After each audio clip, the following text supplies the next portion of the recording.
Good evening, Australia. Thank you very much for watching the show, and also the people overseas online. We've got people, I think there's about 30,000 people from the States and Russia and West Germany. Love and best wishes to all. This is called Tough Times Never Last, and I'm Michael Kazilny, and thank you very much for all those lovely comments on the internet over the last probably 8 years. We've had so many lovely people on this couch, real people and real stories, and every one of these people sitting there have been authentic. That's the beautiful thing about it. No masks, no defending, just lovely brothers and sisters, like one happy family. But the more inspirational thing about the show, it's not about the host or not about the guest, but it's about the message. We've had some cops on the show, we've had ex-magistrates, we've had some criminals, but we've never had a celebrity psychic. Please welcome Harry T, a celebrity psychic from all over the world. From all over. How are you? Good, thank you, bro. Good. I'm so glad that you got in touch. Yeah, thank you for having me. Because as I said to you on the phone, I've been on this spiritual path through meditation, probably the last 15 years. Brilliant. And I'm really starting to feel in the last 12 months, energy. Energy is so important, isn't it? It is. Well, we are all energy. Yeah, tell us about that. Tell us about energy. Well, you are energy, I am energy, everything around us is energy. And when you realise that, you realise that we're all connected. So when you utilise prayer and meditation, like you were saying, you actually raise your vibration and you can feel your own energy, your own power, but also that of others. So it's a really powerful technique if you think about it, and you can really better your life using that tool, which we can all do. It's quite often when my wife, my lovely wife Alito rings, and I don't even look at the name. I have a knowing that it's her, and I can almost say, how are you, babes? You have this knowing. Well, that's your intuition, and also because you have a connection with her. So because you're very connected on a soul level, you can almost sense her more so than just the average person. So that's how you would also be able to know, oh, it's her, she's calling. Because your soul is recognising her energy coming towards you. Harry T, so obviously something in your younger days clicked. You were different to other people. And it's quite amazing you turned your passion into a profession. Tell us about your journey. Where did you grow up? Okay, well, my name is Harry T, as you said. Welcome. And I work as a spiritual medium and metaphysical teacher. I was naturally gifted since childhood. I was always able to see and know things. I could see ghosts at a very young age. My earliest memory was when I was 4 years old. And I remember seeing a black silhouette that was a very tall man. And I would describe this person in detail, and no one else could see what I was seeing. And, I would scream, because when you're 4 and you've got this black shadow following you, it's not pleasant. It's a bit frightening. And he would sit down and want to play Lego with me. He would follow me in the garden, and that was a bit scary. Was he there on a regular basis, Harry? Yes, because he knew I could see him. Wow. I now understand he was an earthbound spirit, which means that he hadn't crossed over. But at 4, clearly I didn't know what that was. So I was just seeing him, and I would scream and I would yell, and no one knew what I was talking about. So it was very difficult, but around the age of 8, I realised that not everyone was seeing what I was seeing. So I started to, keep my mouth shut, if that makes sense. But it was around the age of 14 when my mum passed away. That was a very... Sorry to hear that. Yeah, it was a very big, significant time in my life. How did your dad take that? It was difficult for the family, my mum was very young. I was 14 and I was the oldest. Right, so I was young myself. So how many brothers and sisters? I'm in a family of 3, so I'm the oldest. So when you're 14 and that happens, it does change your life. So then I began my spiritual journey, and my spiritual journey was one that really took me on understanding why we are here. What is our purpose? This gift that I had, what could I do with it? And I'd say from then on, I realised what I was doing, and I started to do it more so. Amazing, amazing. So people, some people leave school, they get university degrees, they want to be doctors and lawyers because they think they have to. Others do a trade, but you really turned this unique gift into a profession, because I saw his website and he's been to the States and he's done some celebrities. Tell us about your work. People say, well, how do you make money out of this, and what do you do, and it's funny, what are the services you offer? It's funny when you said that people leave school and they go to university and they further study. I actually wanted to be a lawyer. That was my dream. My dream was to be a lawyer. I never thought that... It would have been scary. You would have guessed all the outcomes already. Well, I've been on the jury 3 times already. Have I'm you? in my mid-20s, so that's got to mean something. But so I was wanting to be a lawyer myself. myself, but I never thought that I could take this gift and turn it into a profession. How did you do that? At what age? I'd say I've been doing it professionally for 5 years now, but I've been naturally gifted. So I was always doing it, just didn't realise I could do it as a profession. And then one thing led to another, and I did readings. I did them always for free. Wow. And then it went from one thing to another, and then I realised I could really help people, and it was really making a positive difference in their life, more so than I feel what my law profession would have done, because I don't think I would have been a very good lawyer. When you meet, when I meet people, I can sense, I can sense certain things about people. If you knew something about me, something really great or something really bad was going to happen, would you tell me? Would you tap me on the shoulder and say, look, Michael? Well, if you came to me for a reading, because obviously I read for people, I do television, I do radio, and I also teach workshops. Right. Yeah, so my work is very diverse. I'll come to you. Okay. I'll come to you. I won't hassle you now. But if something was to come through in terms of the information for you, I feel that it's to come through to help you, whatever it may be. So whether it's positive or negative, there's something you can do with that, and you can always turn it into a positive. What about when you can see death, imminent death, and you know it's coming? Do you tell people? No, I don't play God. I don't do the whole this person's going to die, because I don't think that's fair on people. There's a fine line with what you can say to people, and there's also, you got to draw boundaries also, and I don't think it's healthy to say to someone, so-and-so's going to die. I don't think that's a nice thing. My work is all about upliftment, healing, and also bringing love into the world. I love that. So that's what I do. I love that. It's great to send love and best wishes, and, it's so true, folks. And there's so many selfish people. So many people are all concerned about themselves and their fun and their money and their house and their car. But isn't it nice to be selfless, like Harry T here? Harry, tell me more about this profession. It's exciting. Yes. It's exciting. Tell me about these TV and radio interviews. Okay, what do you talk about? All right, so basically, I've been blessed to have TV appearances and radio gigs. It's kind of found me because I'm very passionate about what I do, and I love to help people, and that's why I do what I do. So over the years, I've been able to do TV appearances and reality shows, and I've met a lot of fun people. And that's all been fun. But for me, everyone is the same. So as long as I'm making a positive difference, whatever it may be, that's why I do what I do. So whether it's on television, whether it's on radio, whether it's in lectures, my goal is to spread the positive message out there, because then it actually becomes a ripple effect, which you would understand. That's a beautiful thing. And we might have a short break, Harry, but after that we might talk about how certain people help even police investigations into finding suspects. But we'll be back very shortly. Don't go away. And welcome back to the show wherever you are. We're going down to Perth now, WTV. Well, love and best wishes to all the people in WA and also South Australia now, and Melbourne and Geelong. And lovely people everywhere. If you're suffering at the moment, if you're going through some mental health issues, divorce, cancer, any of the difficult times, love and best wishes. Things will get much better. Just put a smile on your face and spread a bit of sunshine tomorrow. We've had so many people on the couch. I remember one time I had a chap who just finished serving 25 years after admitting to killing his wife after he found her. And we've had so many people on there, and I can feel the negative energy, but tonight it's a beautiful, calm energy because we've got the great man Harry T on the couch. I was talking to him about celebrity and radio interviews, but I just found out he's also done murder cases. Now that's interesting, HT. HT. Yeah, tell me, who comes to you, investigators? So basically, my work isn't all glamorous and just that. Some people get the illusion of, you do TV and you meet celebrities, it's amazing. Sometimes my work can be extremely heavy to the point where I will have a detective come to me and say, look, there's a cold case and it's at a dead end, and can you bring some insight into this? And sometimes when you work a murder case, it's like living hell in your mind. It's like a Nightmare on Elm Street, I say. Imagine. Because it's not always easy to relive that pain. And because I'm a medium, so I do converse with the other side. So if someone has been murdered, the victim will show me how it happened. I'll see the blood, I'll feel the pain, and that's not always easy. And whenever there's family involved, they need closure and they need, support. And it's hard, especially when you're young and you are so happy all the time.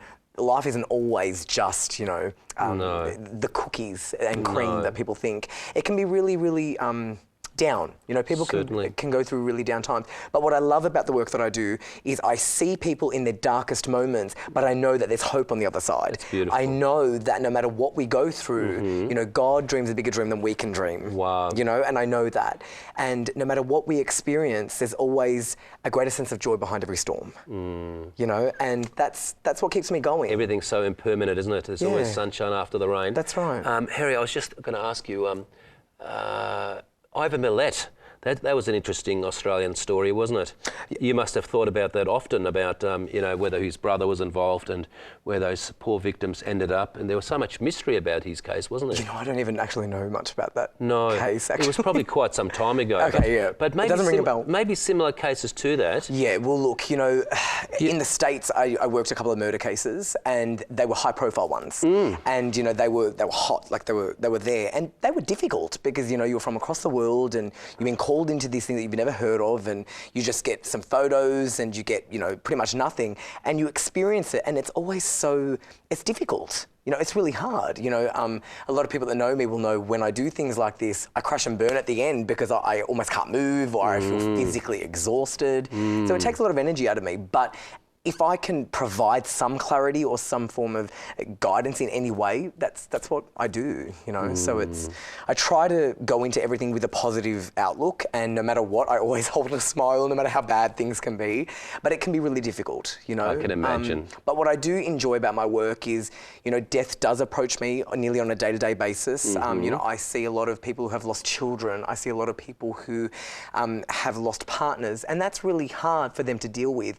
But what I love is when they come to me and when they leave, they're like different people. And I know that. Wow. You know, because not only can I see it in their energy, their face just lights up when they leave, knowing that their loved ones are okay on the other side. And that really, death in some ways is just the beginning. You know, it's still very taboo to talk about death in, you know, this society, but it's not as frightening as people think. No. You know, life is like a big school. We're here to learn, we go through our lessons and our tests, and then when we cross over, it's like a home welcoming party. It's the final celebration, isn't it? It's like a cheers. The final celebration, yeah. And you know, when I was a policeman all those years, I met a lot of people who had passed on at roadside deaths.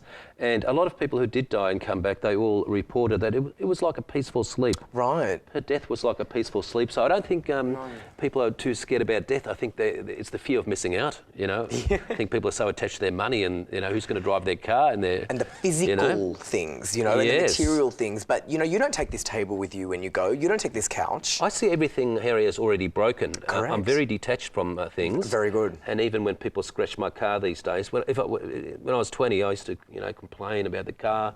But now, if you think of everything already broken, then things don't bother you that much, do they? And you know, when you change your consciousness to that, you see things so differently. And when you become more grateful for what you have, you get more. Yes. You know what I mean? Whatever it may be. Sometimes I say to people, just wake up and be grateful to be alive. Wake up to be grateful to be able to walk. You know, the little things seem little, but they can be really big. Yes. You know? Harry, you spent how many years in the States? A couple of years? Well, actually, I just came back from a few months there. I commute a lot. So every few months I go to the States. I'm between Sydney and Melbourne a lot. I kind of live out of a suitcase. Where did you grow up? I grew up in Melbourne. Wow. I grew up in Melbourne. So I'm always drawn back to Melbourne. I love Melbourne.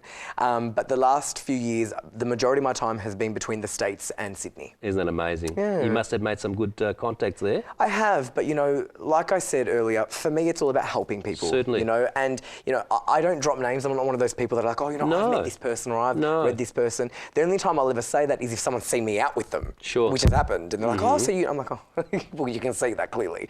But you know, for me, we're all equal. We're all the same. You know, we all put our pants the same way. We all are striving for that same goal. Happiness. For happiness, peace, Contentness. love, you know. And when you realise that everything comes from love, you, I, everything, it's a great thing, you know. And I always say to people, I'm not here to prove something. I'm not here to change people's minds.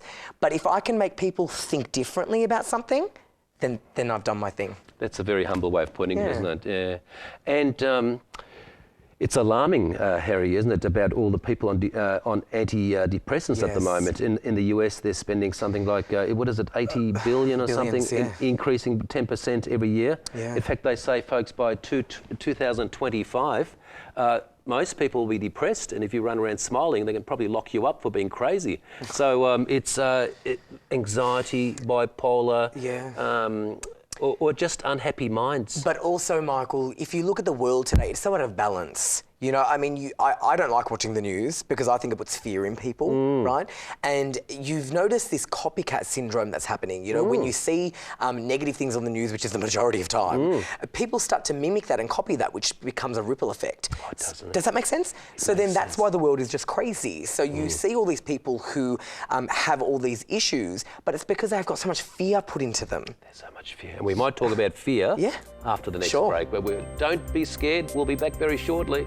Welcome back to the show. I'm Michael Kazilny. We've got a celebrity psychic on the couch, and he's a decent and a beautiful young man. He's really turned that passion into a profession, and he's done shows all over the world, celebrity radio, TV, but he's much more than that. He's not ego charged. He just wants to make a difference and inspire people. And it's certainly what we need in this very cold, overwhelmed, and sometimes selfish and broken world, isn't it? You sometimes wonder what we've done to this world and where we're heading. Harry, I asked you in the break, are you ever bombarded by spirits? I love that question. I'm not bombarded with spirits. You know, if someone comes to me and their loved ones are on the other side, they will come through with a message for their family or for that client. But once they leave, you know, their spirits leave with them too. They don't hang around with me. They don't. But yeah. Harry, over the years, I haven't always had an easy life. I've gone through some difficult issues. I was in the police force. I saw death. I saw young people die. So I haven't been running around like Anthony Robbins, happy all the time. But Nor have I. with the meditation, I'm content with moments of happiness, you know. Yes. And I think that human beings are only capable of temporary satisfaction and happiness. Did you go through a low trough there for a while? And we are outsiders, you know, people who think this way. We're always going to be away from the herd, aren't we? Yeah, well, you know, when I lost my mother at a young age, that was very difficult. That was a really low point in time for me. And I've gone through, you know, a few personal issues that I would say were low times. But what I've realised is sometimes our greatest disappointments can turn out to be our greatest blessings. You know, and that is so true. Sometimes when we are faced with our biggest crisis, the first thing I do is I say thank you.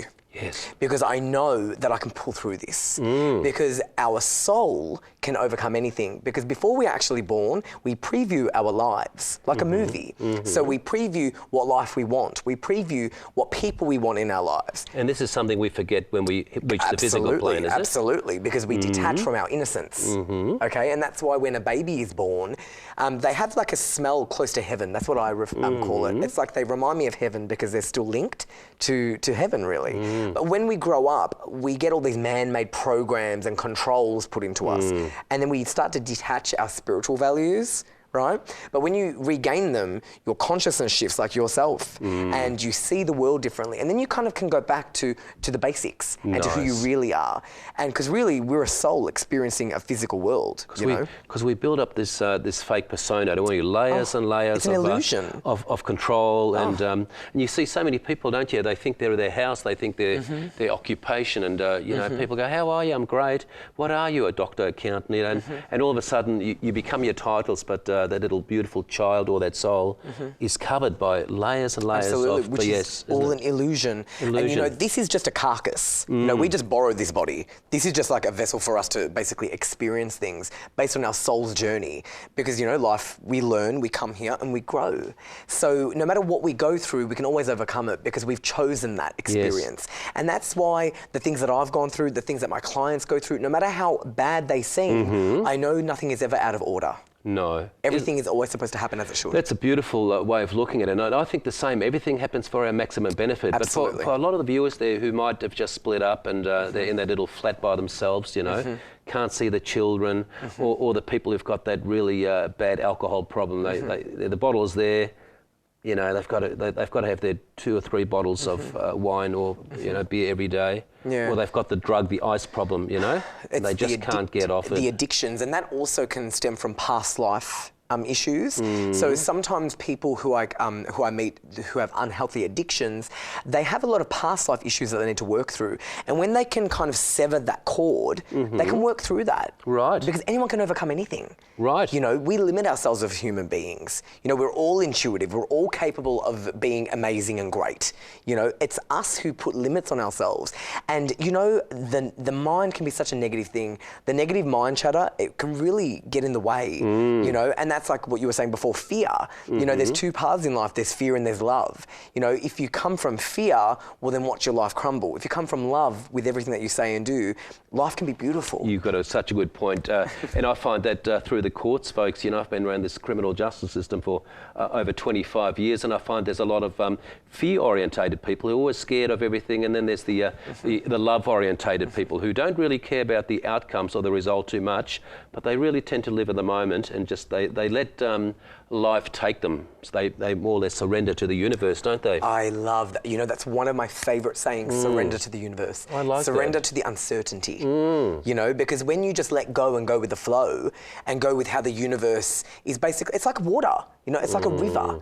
And, you know, when you just go with that, it's so beautiful. And isn't it amazing? I've got this spiritual connection with Harry. That's what I said to him on the phone. I think about it daily. I see people, you know, going up the river with a paddle, always trying to chase their goals. And when things don't turn out the way they wanted to, they get all depressed and there's the self-pity parties. But what I recommend is break that door and let the river take you, the river of life, wherever you need to go. Yeah? And, you know, sometimes people doubt that thoughts create our reality. There is no question in my mind that our thoughts do create your reality. You know, it doesn't mean that you just sit on the couch thinking all day. It doesn't work that way.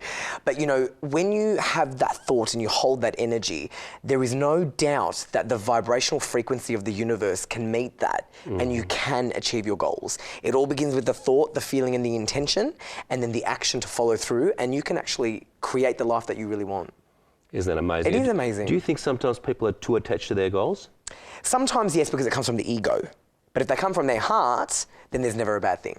If their goal is always to serve for the greater good of all, you know, involved, whether that's themselves, whether that's those around them, there's nothing bad about that. Harry T, you're a beautiful, authentic and amazing person. Thank you very much. It's a pleasure. Thank you so much. Thank you very much for inspiring so many people. Have you on again if we can. Yeah, for sure. And thank you very much for watching. Love and best wishes to all. Make sure to check our Facebook, and thank you very much again. All the best.